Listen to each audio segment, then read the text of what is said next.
Good morning, John. Last time you came to us from the beautiful canals of Venice, Italy, and so today I come to you from the beautiful canals of Venice, Florida. I totally did not plan this. John, the discussion of whether or not George Washington is an evil person has spread like wildfire across Nerdfighteria, spawning many interesting and intelligent discussions, both in your pants and in the comments. I like the concept of a what-if machine, just so that we can go back and see what happened if we shove someone in the street or prevent a butterfly from flapping its wings. I like that there was a nerd fighter named Devlin in your pants who decided that we should actually look up a list of criteria for what it takes to get into the evil baby orphanage, and I like that much of the discussion focused on intent. If we want to be good people, then kind of we are. Though I don't know that that's precisely true, and I start to get a little bit screwed up here because I start to realize that it's not that important that we figure out what makes a bad person, because I know that I'm not a bad person. And as knee-high Argyle Socks pointed out in the comments, Sirius Black did tell Harry Potter that you can't separate the world into good people and Death Eaters. It's more complicated than that. And I know that I'm not a Death Eater, but I don't know that I'm not a good person, and I want to be a good person, so I want to know what the criteria for being a good person are. But that's not something that we necessarily intrinsically know. John, a couple years ago, I sat on this very dock right here, and I talked about how objectively bad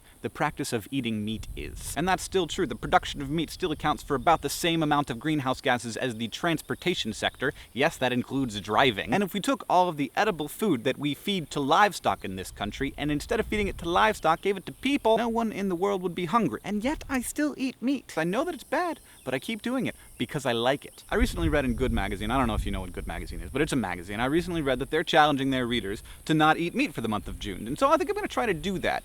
Though I'm not going to succeed entirely because I'm with my in-laws right now and I have to eat whatever they give me because I have to be gracious. Also, it's really tasty. But I'm not that likely to get excited about that idea. Like, I want to eat meat, and so not eating meat isn't fun. I do get excited about technological solutions, like a bunch of scientists are trying to figure out how to grow meat in the laboratory much more efficiently and without the need for suffering of an animal. And everyone I know, when I tell them this idea, they're like, and